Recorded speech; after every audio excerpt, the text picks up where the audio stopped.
Hello everyone, good evening to everyone. और यहाँ पर जो 24 सितंबर का थर्ड शिफ्ट का एग्ज़ाम है एसएससी सीजीएल का, वो हो चुका है समाप्त। तो जो भी क्वेश्चंस मिल पाए ओवरऑल कहा जाए तो जीके मुझे इस शिफ्ट की जो है मॉडरेट लगी हुई थी। और इसके अकॉर्डिंग मैं बताने वाला हूँ कि कौन कौन से क्वेश्चन जो है आज के थर्ड शिफ्ट में देखने को मिले और किस लेवल पर जाकर जो है मॉडरेट हो गई थी यहाँ पर। तो पहला क्वेश्चन यहाँ पर है, and don't forget your mission to like the videos and share also. तो पहला क्वेश्चन है यहाँ पर कि 5 सितंबर जो होता है उसको शिक्षक दिवस जो है किसके जन्म दिवस पर मनाते हैं। तो सर्वपल्ली राधाकृष्णन इसका राइट आंसर हो जाएगा। आई होप कि ये सभी का क्वेश्चन हो गया होगा। तो जो सर्वपल्ली राधाकृष्णन है इनकी मैं बात करूं तो ये राष्ट्रपति भी रह चुके हैं, और राष्ट्रपति के साथ साथ इनके जन्म दिवस पर ही क्या मनाते हैं, 5 सितंबर को शिक्षक दिवस मनाते हैं। अभी इसी महीने में मनाया गया, रिसेंटली का ही है, तो आई थिंक सभी का हो गया होगा। और किसी के जन्म पर क्या याद रख सकते हैं, 14 नवंबर याद रखिए। 14 नवंबर को मनाते हैं बाल दिवस। और बाल दिवस किसके जन्म दिवस पर मनाते हैं, तो वो मनाया जाता है पीटी नेहरू के जन्म दिवस पर, ये भी याद रखना है। 31 अक्टूबर याद रख सकते हैं जो कि आगे आने वाले महीने में, और इसमें मनाते हैं एकता दिवस यानी कि यूनिटी डे मनाते हैं, और ये मनाया जाता है सरदार वल्लभ भाई पटेल के जन्म दिवस पर। तो ये सारे याद रखना है क्योंकि ये आ सकता है लास्ट दिन, 2 दिन एग्जाम बचा है, तो आ जाए तो इससे क्वेश्चन जो है छूटना नहीं चाहिए। नेक्स्ट क्वेश्चन एक बिल्कुल आसान सा था कि कुचिपुड़ी जो है किस राज्य का शास्त्रीय नृत्य है। तो आंध्र प्रदेश इसका राइट आंसर हो जाएगा। आंध्र प्रदेश से रिलेटेड है आपका कुचिपुड़ी डांस। 8 शास्त्रीय नृत्य कुल भारत में होते हैं कुचिपुड़ी से रिलेटेड लोग अगर आपको याद रखने, तो शोभा नायडू याद रख सकते हैं। शोभा नायडू के साथ साथ जो आपका भी 2 बार पूछा गया है वो पूछा गया वेम्पति चिन्ना सत्यम, ये 2 बार पूछा गया एसएससी सीजीएल में भी। और राधा रेड्डी और राजा रेड्डी पीछे कई बार पूछे जा चुके हैं पहले के आपके एग्जाम जब होते थे एसएससी के। और हलीम खान याद रख सकते हैं, हलीम खान का भी रिलेशन जो है किससे है, वो कुचिपुड़ी से ही है। तो ये डांस कुछ याद रख सकते हैं, जो इससे रिलेटेड जो एक्सपोनेंट यानी कि जो डांसर हैं उनको भी यहाँ पर याद रख सकते हैं कुचिपुड़ी का। नेक्स्ट आगे क्वेश्चन है हमारा। नेक्स्ट क्वेश्चन ये था कि आईपीएल 2023 का फाइनल मैच किस स्टेडियम में खेला गया था। तो नरेंद्र मोदी स्टेडियम इसका राइट आंसर हो जाएगा, यानी कि नरेंद्र मोदी स्टेडियम, जिसको हम पहले मोटेरा स्टेडियम के नाम से जानते थे। और ये स्टेडियम हमारा है कहाँ, ये है अहमदाबाद में, और यहीं पर आपका आईपीएल 2023 का फाइनल मैच खेला गया, जो कि आपका सीएसके वर्सेस आपका किसके था, गुजरात टाइटन, यानी कि सीएसके और गुजरात टाइटन था। सीएसके हार गया था, गुजरात यहाँ पर जीत गया था। इसके बाद 2024 का याद रख सकते हैं, आई थिंक आपका पूछ ले तो 2024 में ये था आपका हैदराबाद वर्सेस केकेआर हुआ था, यानी कि हैदराबाद जो था वो केकेआर से, कोलकाता से। तो यहाँ पर कोलकाता जीत गया था और हैदराबाद हार गया था। ये आपका आईपीएल 2024 का है। 23 में आपका स्टेडियम पूछा था, तो नरेंद्र मोदी जो स्टेडियम है वो राइट आंसर हो जाएगा जो कि पूछा गया था। नेक्स्ट क्वेश्चन है कि गंगूबाई हंगल किस घराने से हैं। तो किराना घराना इसका राइट आंसर हो जाएगा। किराना घराना आपका पहले भी हंगल से पूछा जा चुका है, तो किराना घराना से रिलेशन है यहाँ पर गंगूबाई हंगल का। और इसकी स्थापना किसने करी हुई थी, यानी कि इसका फाउंडर कौन है, तो वो है करीम खान। करीम खान फाउंडर हैं किराना घराने से। और ये यूपी के मुजफ्फरनगर में आता है, ये भी याद रखना, यूपी के मुजफ्फरनगर में आता है किराना घराना। और इससे ही भीमसेन जोशी का भी रिलेशन है, कई बार पूछा जाता है। भीमसेन जो जोशी हैं उनका भी रिलेशन किराने घराने से ही है। और भीमसेन जोशी को 2009 के अंदर क्या है, भारत रत्न मिला हुआ था, ये क्वेश्चन भी पूछा जाता है। तो याद रख सकते हैं, करीम खान हो गया, गंगूबाई हंगल हो गया, और भीमसेन जोशी हो गया। ये नाम इंपॉर्टेंट है काफ़ी ज़्यादा, कई बार एग्जाम में देखने को मिलते हैं। देखिए इन क्वेश्चंस की पीडीएफ जो है वो टेलीग्राम चैनल और अपडेट वगैरह व्हाट्सएप चैनल पर मिलेगी। तो दोनों के लिंक जो है वो डिस्क्रिप्शन में दिए गए हैं, तो उनसे जाकर के सभी को जुड़ जाना है। क्वेश्चन ये था कि चौरा चौरी जो घटना हुई थी उसके बाद कौन सा अधिवेशन, क्या दरअसल यहाँ पर आंदोलन दिया हुआ होगा, आंदोलन को क्या है बंद कर दिया गया था। तो यहाँ पर मैं बात करूँ तो असहयोग आंदोलन आपका राइट आंसर हो जाएगा, आपसे अगर ये पूछा गया था। असहयोग आंदोलन क्या था कि इसको गांधी जी चला रहे थे, और उसके बाद 1922 यानी कि 1922 में आपकी चौरी चौरा कांड होता है जो कि गोरखपुर में हुआ था। और इस चौरा चौरी जो कांड में था आपका क्या किया गया था कि एक पुलिस चौकी को पूरा जला दिया गया था, तो उसमें कई सारे पुलिस वाले जलकर मर गए थे। तो वो जो आपका 1922 में हुआ था, तो उसके बाद क्या है, गांधी जी ने वहाँ पर क्या किया कि असहयोग आंदोलन जो चला रहे थे उस आंदोलन को यहाँ पर ख़त्म कर दिया गया था, रद्द कर दिया हुआ था उन्होंने। ये याद रखना है चौरा चौरी कांड का। नेक्स्ट आगे है क्वेश्चन।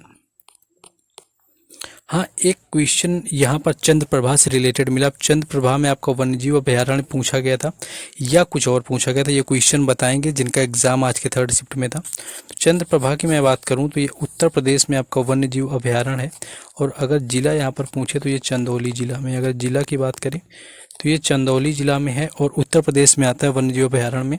इसी तरह आपका जो सेकंड शिफ्ट में आई थिंक पूछा गया था या फर्स्ट में होगा, उसमें ताडोबा आपका पूछा गया था टाइगर रिजर्व, यानी कि जो वन्यजीव अभयारण्य जो कि महाराष्ट्र का था। तो यहाँ से भी देखिए क्वेश्चन उठा लिए गए लास्ट की शिफ्ट में, पहले नहीं आ रहे थे यहाँ से क्वेश्चन, तो पहले ही सेट हो जाता है पेपर किस शिफ्ट में किस तरह से पूछा जाएगा। बाकी जिनका एग्जाम था वो लोग आसानी से और बताएंगे। नेक्स्ट एक आपका संसद से रिलेटेड क्वेश्चन था कि जो संसद से रिलेटेड अनुच्छेद कौन से हैं। तो देखिए संसद का जो रिलेशन होता है वो आर्टिकल 79 से होता है।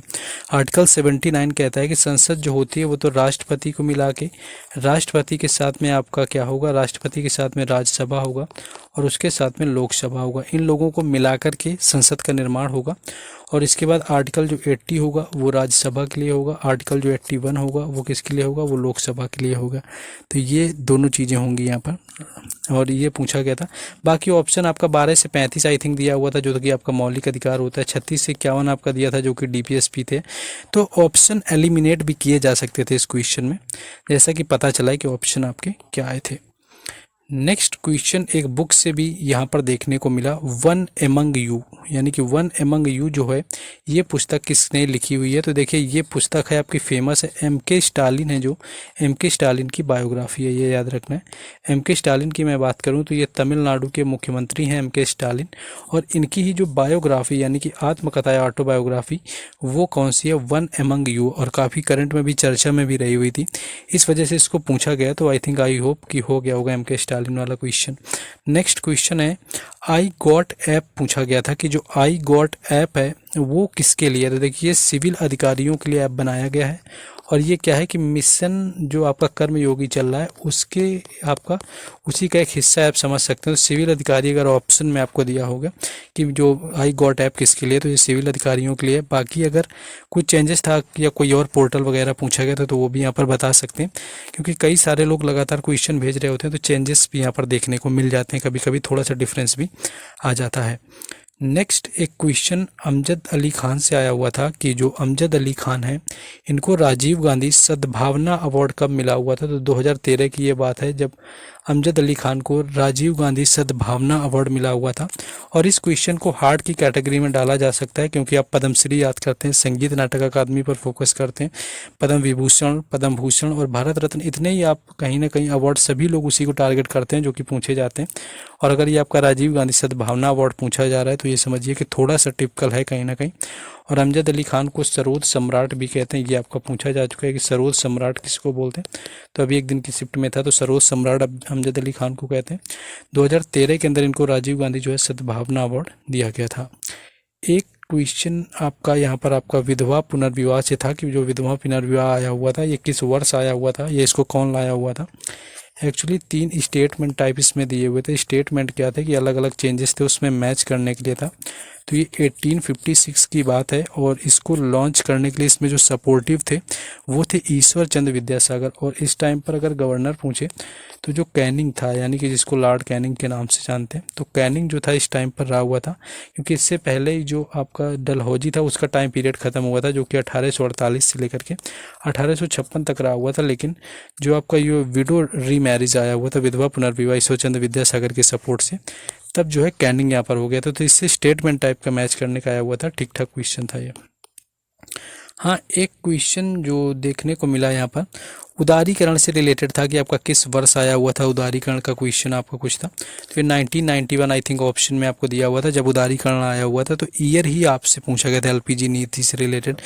तो ये आपका क्वेश्चन था। एक हाइड्रोकार्बन का फॉर्मूला आपसे पूछा गया था, और हाइड्रोकार्बन के फॉर्मूले के साथ साथ और क्वेश्चन आई थिंक कुछ जो बाद में पता चले।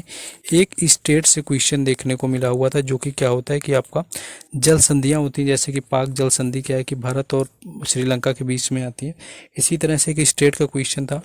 एक जीडीपी और जीएनपी से रिलेटेड क्वेश्चन था, एग्जैक्ट क्वेश्चन नहीं पता चल पाया कि जीडीपी और जीएनपी से रिलेटेड क्या क्वेश्चन था। और क्वेश्चन की मैं बात करूँ तो इसके अलावा कुछ क्वेश्चन आपका जीडीपी जीएनपी का था, और कुछ क्वेश्चन पूछे गए थे। और ओवरऑल मैथ्स की बात करूं तो थोड़ी कैलकुलेटिव समझ में आई जैसा कि बताया गया है। बाकी जो लोग एग्ज़ाम दे के हैं वो लोग कमेंट में खुद भी बता लेंगे, जिससे कि सारे लोगों को ऑलमोस्ट आइडिया लग जाएगा कि कितना ओवरऑल एग्ज़ाम का लेवल क्या रहा हुआ है।